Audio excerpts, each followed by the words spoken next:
लाल सिंह जी जो हैं एक मंजे हुए खिलाड़ी हैं, सियासतदान हैं और उनको डर है बीजेपी वालों को कि कहीं ये खड़ा हो गया तो जितेंद्र सिंह का हारना तय है, कोई रोक नहीं।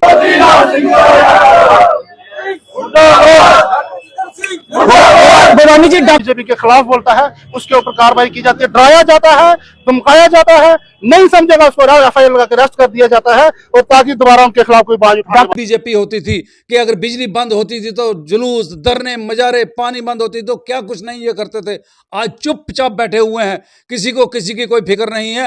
हाँ, अलबत्ता इतना ये को हाई लेवल की लीडरशिप जो है वो करप्शन। जनता पार्टी की जो लीडरशिप है, बड़े लेवल पे लीडरशिप जो है, जो सरकार में जो लोग बैठे हुए हैं या बड़े लीडर हैं, ये करप्शन में लथपथ हो चुके हैं।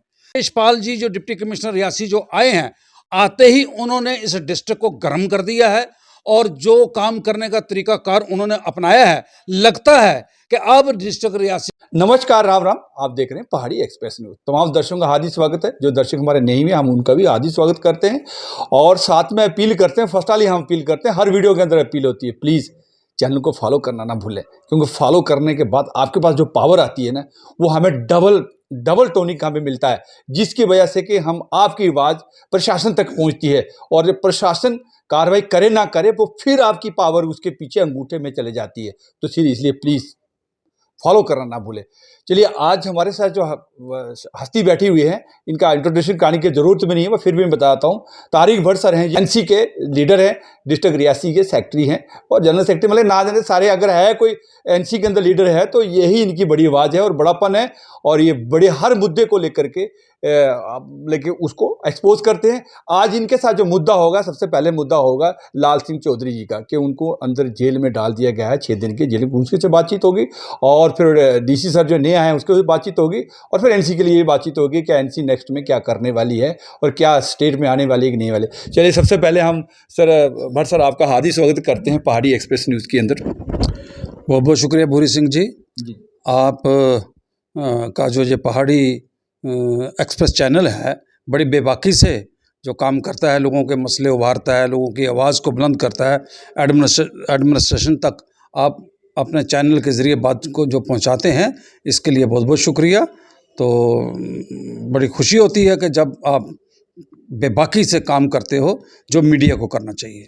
सर, सबसे पहले सवाल रहेगा कि आपने सुना ही है, हमने भी सुना है, आपने भी सुना, सबने सुना है कि चौधरी लाल सिंह जो कई 2 बार एमपी भी रह चुके हैं, एमएलए भी रह चुके हैं, और लेकिन इसके ऊपर हमारी जो चैनल की जो थी, हम 3-4 दिन से देख रहे थे, बराबर देख रहे थे, बराबर एनालिसिस कर रहे थे कि इसमें फैक्ट्स क्या हैं।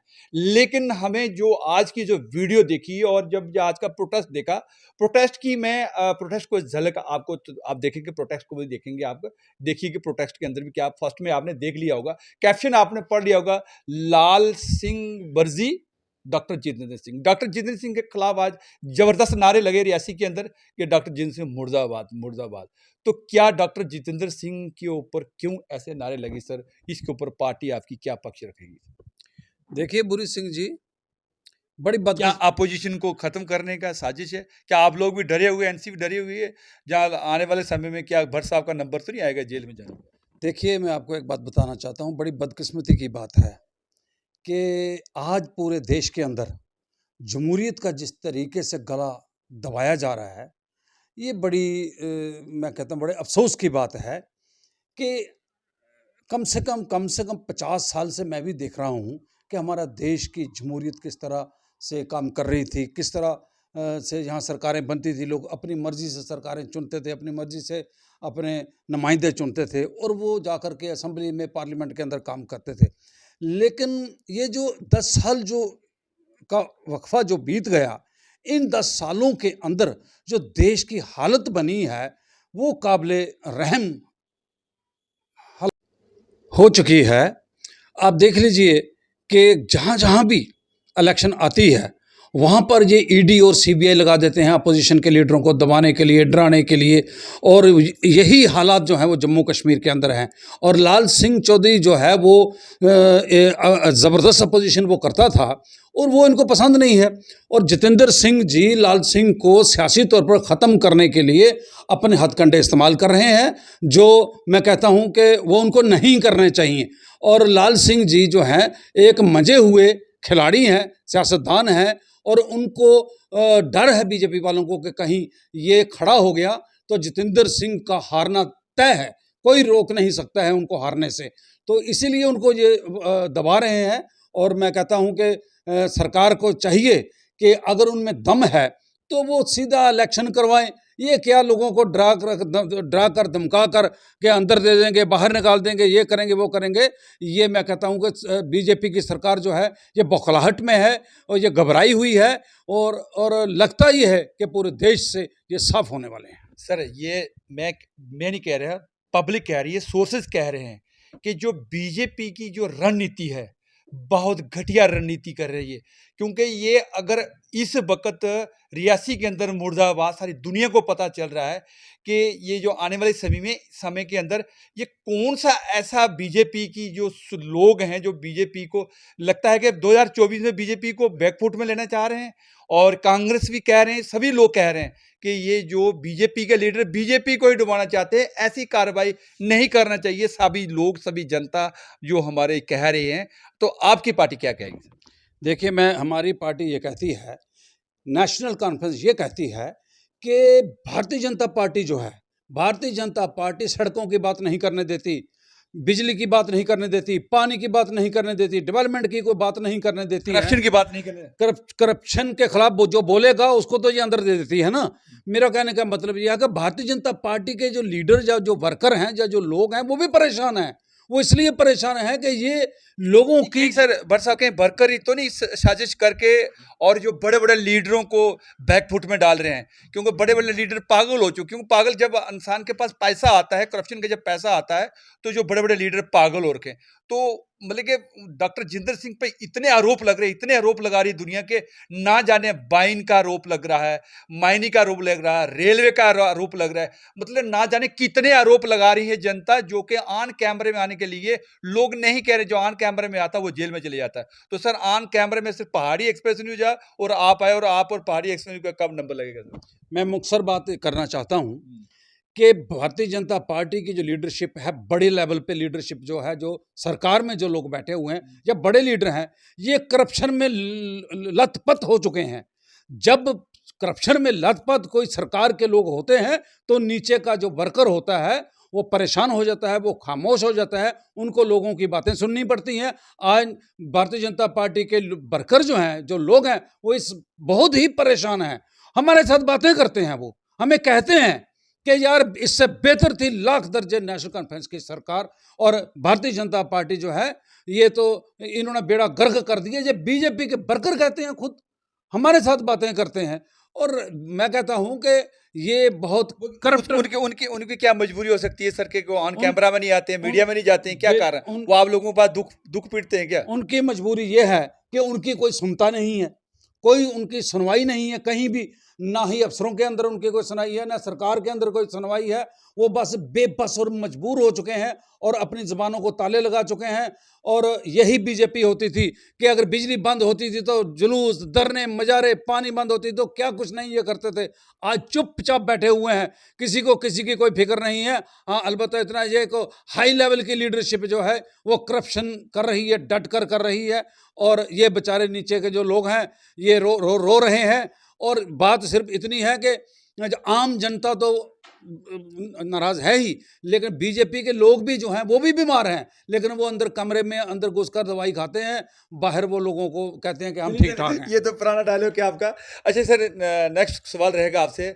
अभी हमारे जो होनेबल डीसी साहब नए हैं, विशेष पाल जी महाजन जी आए हैं, क्या सर कोई विशेष होगा डिस्ट्रिक्ट रियासी के अंदर, या तो वो भी टूट टाट करके सो जाएंगे गोली शोली खा के नींद की?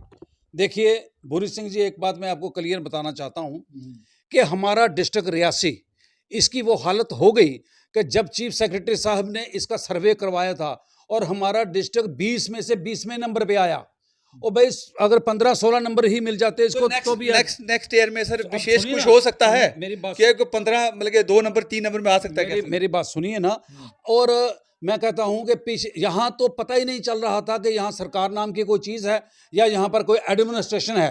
अब विशेष पाल जी जो डिप्टी कमिश्नर रियासी जो आए हैं, आते ही उन्होंने इस डिस्ट्रिक्ट को गर्म कर दिया है और जो काम करने का तरीकाकार उन्होंने अपनाया है, लगता है कि अब डिस्ट्रिक्ट रियासी के हालात सुधरने वाले हैं, लोगों के काम होना शुरू हो जाएंगे और लगता है मुझे कि हमारा डिस्ट्रिक्ट जो है ये नंबर 1 पे आएगा।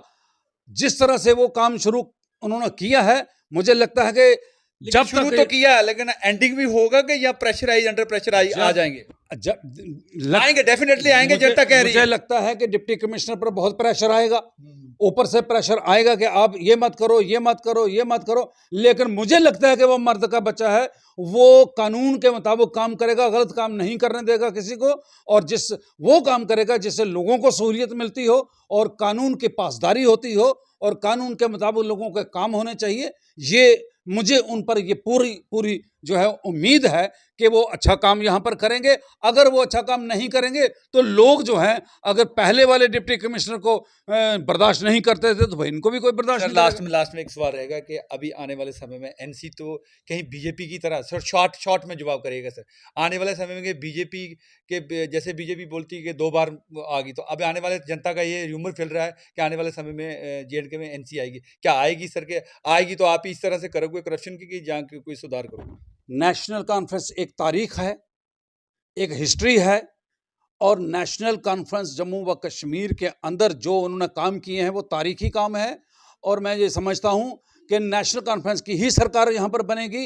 इसी नेशनल कॉन्फ्रेंस के डर से ये जो मरकज में बैठे हुए सर बाद में बीजेपी के साथ मिल जाएंगे, मरकज में बैठे हुए जो बड़े बड़े लीडर जो हैं और बीजेपी के लोगों को डर है नेशनल कॉन्फ्रेंस का कि अगर इलेक्शन करवाएंगे तो सरकार नेशनल कॉन्फ्रेंस की बनेगी और लोग जो इंडिपेंडेंट बनेगी सर के, जहाँ मिली भगत बनेगी, बिल्कुल इंडिपेंडेंट बनेगी और हम इंडिपेंडेंट सरकार यहाँ पर बनाएंगे। ये इलेक्शन तो करवाएं, अगर सरकार के अंदर दम है तो इलेक्शन करवा के देखें। फिर देखिए डॉक्टर फारूक अब्दुल्ला और उमर अब्दुल्ला किस तरह से लोगों के काम करते हैं, उन्हें काम करना आता है। इस रियासत को वही संभाल सकते हैं और उन्होंने संभाली भी थी। जो मैं कहता हूँ जिसका काम उसी को साजे और करे सो डींगा बाजे। तो मेरा कहने का मतलब यह है कि नेशनल कॉन्फ्रेंस की सरकार जम्मू कश्मीर के अंदर बनेगी और लोगों का भला होगा और लोग यही चाहते हैं कि कब नेशनल कॉन्फ्रेंस। शुक्रिया भट्ट साहब। ये थे भट्ट साहब जिन्होंने बेताब तरीके से जवाब दिया। इन्होंने अभी जवाब का आंसर अभी पब्लिक के पास, अभी आप लोगों ने फर्स्ट में भी देख लिया होगा जो उनको जो प्रोटेस्ट हुआ रियासी के अंदर चौधरी लाल सिंह जी लेकर के, और काफ़ी लोगों ने प्रोटेस्ट, और आने वाले समय में भी हमें उम्मीद हो रही है कि ज़बरदस्त प्रोटेस्ट होगा। 2-4-500 रुपये के लेकर 2-4-500 हज़ार आदमी भी यहाँ पर रियासी में प्रोटेस्ट कर सकते हैं। लेकिन ये हमें विशेष सूत्रों से पता चल रहा है आगे आने वाले समय में क्या होता है कैसे नहीं। क्या बीजेपी ने ये काम सही किया कि गलत किया? डॉक्टर जितेंद्र सिंह क्या गुनाहगार है कि नहीं है? जहाँ कोई कौन सी करप्शन करे जिस, लेकिन हमें ये विशेष तरह लोग कह रहे हैं, लोग कैमरा के अंदर भी नहीं आते हैं, कमेंट भी नहीं लिखते हैं और कुछ भी नहीं लिखते हैं। चलिए आप कमेंट भी नहीं लिखिए, चल देख तो लीजिए रिपोर्ट कि हमारे भट्ट साहब ने क्या बोला, भट्ट साहब एनसी लीडर ने क्या बोला और हमने क्या बोला। अगर कोई इसको शेयर करना, कमेंट करना बोले तो चलिए कैमरामैन के साथ मुझे दे इजाज़त, नमस्कार, जय हिंद।